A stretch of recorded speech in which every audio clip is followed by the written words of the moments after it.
Hey everyone, welcome back to the channel. My name's John, host of Hot Take Hockey. Thanks for clicking on the video. If you're new, welcome. I hope you subscribe, hit that like button, comment down below. We're going to be talking about a lot of hockey news here, maybe some mock trades towards the end of this video, so definitely stick around.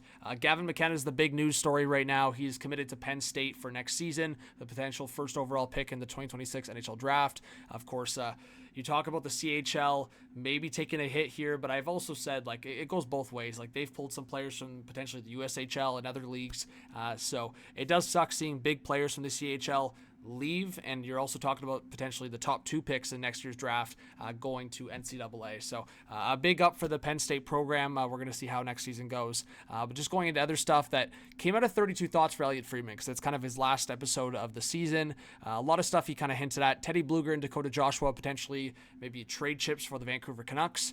He talked about the Jordan Kyrou teams that were in it. Seattle, Montreal. Maybe it's not a potential anymore, but you never know. Talking about other stuff, just going over Braden Shen. Is he still going to be moved at some point? Of course, the Blues brought in Pia Suter and Nick Bukestad, so we're keeping an eye on that. Marco Rossi, he wanted 7x7. The Wild are nowhere near that. Of course, both sides just not happy with the situation. I think they've tried to see for a trade with Marco Rossi, but it hasn't been close. So there's just so much back and forth. Again, stay on the video because I'll be talking about a Marco Rossi mock trade. But Jason Robertson, Rumours, we'll see. They keep going back and forth, I feel like. Sometimes they're quiet, sometimes they're loud.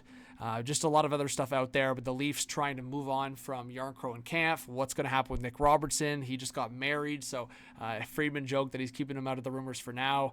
And then Evan Rodriguez. We've assumed that maybe he's the guy that moves out from Florida because of the cap restrictions, but Freeman got told don't assume anything. But just to go through 3 mock trades, I don't want to keep you guys too long on this video, but one rumor I've been hearing is Isaac Howard going to either the Edmonton Oilers or New York Rangers. I've also heard the Detroit Red Wings a little bit, so keep an eye on sneaky Stevie Y. We'll see. But this one makes sense. I've seen a few people suggest this one. I've talked about Braden Schneider being traded potentially in a different move, maybe the Dallas Stars. I've talked about the Rangers maybe going in a bigger direction, going after Jason Robertson.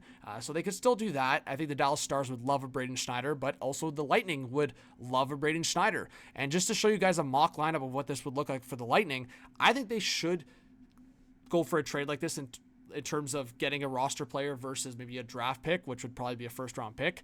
I think some teams offered a late first-round pick around the draft, and the Lightning really didn't go for it. But if you look at this potential lineup for the Lightning, I mean, that's a deep top 9. That's a deep top 12. Yanni Gourde as your 4th-line center. You got Pelche, who I think is going to have a big year with the Lightning if he gets an opportunity. He's only 24 years old, and what a cheap contract. The Lightning, they might get away with a steal here. But you look at their defense core with Braden Schneider in there, Hedman, Schneider, McDonough, Chernak, Radish, Moser, a lot better. Get Lilleberg out of there. But yeah, I think for the Rangers, this would also benefit them in a big way. Of course, you're talking about Howard potentially being a top 6 forward and Gabe Perreault getting a legit chance for that top 6 or top 9 role with the Rangers this year. So they have young guys coming. I think after bringing in JT Miller, the Rangers have a deep top 9 as well. So I think a trade like this would benefit both sides. The Rangers get a legit add into their top 9 for next season with Isaac Howard, and the Lightning get a big fix in their top 4, in my opinion. I think Moser had a good role there next to Hedman, but I think the bigger benefit is getting Lildeberg out of there, and Moser manning that third pair would be perfect for them. So that's the scenario for both sides. Looking at another mock trade, Bowen Byram and Marco Rossi as the kind of main pieces flipping spots. A lot of people have been talking about maybe like a Bowen Byram and Mason McTavish flip, or like Bowen Byram going to like a Western Conference team, like one of the Canadian Western Conference teams, like Vancouver or Calgary. People have talked about one of the California teams. I'm looking at Minnesota because it makes sense for both sides. For one, like I think the Wild are trying to build such a strong defense group. Of course, they brought in Brock Faber, brought in David Juracek, and of course, the potential of Bowen Byram to me is big, because you look at what the Wild have kind of accomplished in past, like bringing in Jared Spurgeon and Matt Dumba and Jonas Brodin. It was kind of always a balanced defense, but you didn't have those offensive studs. Now you have the opportunity to bring in Bowen Byram. And on top of that, you already have Zeev Buium as well. And I think Buium's going to get a full-time role next season. So just picture in your head a Zeev Buium with Byram, one of those two on the top pair, and then the other one on the second pair. And then you talk about Brock Faber and David Juracek as your future top four. Of course, Jared Spurgeon's still in the picture. So the Wild have a lot of potentials. Of course, Brodin, we'll talk about him throughout the season. Is he healthy? And then, of course, Jacob Middleton can be on your bottom pair, and I think you're happy with that. For the Sabres side, Marco Rossi, former teammates with Jack Quinn on the Ottawa 67s, a lot of people have kind of forgot about that connection or just haven't really connected Marco Rossi to the Sabres for whatever reason. Maybe it's the size. Maybe the Sabres are trying to play a certain brand of hockey. But the Sabres already have a lot of big guys. Like you talk about Tage Thompson. You talk about Alex Tuck. Of course, Tage is huge. He doesn't play like that, but still big in size. And I do think that Marco Rossi as that second line center could make a lot of sense. Like it would give the opportunity for Kulich not to be forced as a center. He can play on the wing, and then same with Tage. He could play on the wing, and you could have the center depth of Josh Norris, Marco Rossi, and, of course, McLeod. So I think that's the conversation for the Sabres. If they were to get a guy like Marco Rossi, maybe that kind of revived chemistry to get Jack Quinn going as well in that second line, and then you could have maybe a second line of, as you see here, Kulich, Rossi, and Quinn. So as I kind of put it together quickly, Benson, Norris, Thompson, Quinn, Rossi, Kulich, Zucker, McLeod, Tuck, and then Josh Stone, Krebs, and Greenway. That might be one of the best fourth lines in hockey. And then you've got amazing depth all of a sudden.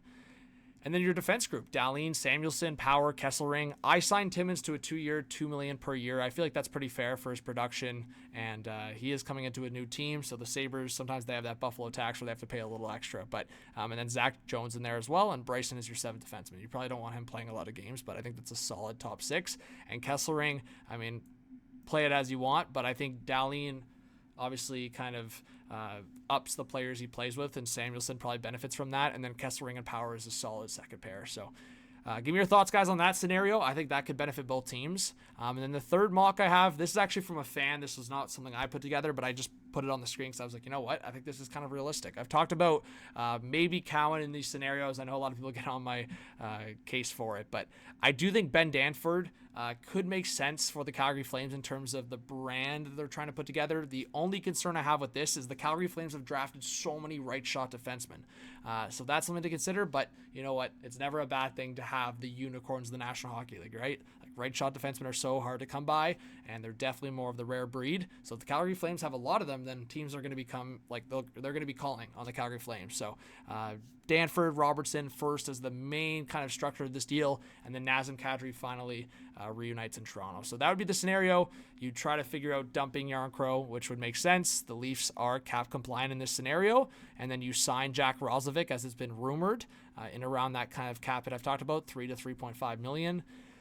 And all of a sudden, I mean, I like that lineup better than last year's. All of a sudden, I think Nick Waugh, that presence, that right shot, I think he could be the center on that fourth line. That would be the only difference I'd probably make there. And then maybe it's a scenario where you boost Lawton up the lineup. Like maybe Lawton's on the second or third line, and then your fourth line is like Nick Waugh with McMahon and Lorentz. I think that's a speedy, bigger fourth line. Like Lorentz is what, 6'3", 6'4". Nick Waugh is like 6'4", and McMahon's like 6'2". So that would be a big, heavy fourth line. And then Lawton on that second or third line, I think could make a lot of sense. So that's the depth I'm looking for in terms of Toronto, and then the defense doesn't change much. So I think that actually could benefit both sides in terms of Calgary and Toronto. Again, I think maybe Calgary prefers Cowan, of course. I mean, every team would. But Danford would still be a good prospect to be in there. So let me know your thoughts, guys. Obviously, Gavin McKenna, as I said, the big news. But talking mock trades, talking potential signings. I hope this was kind of a good, informative, quick video for you guys. And I'll have more videos coming. Thanks, everyone. Talk soon. Peace.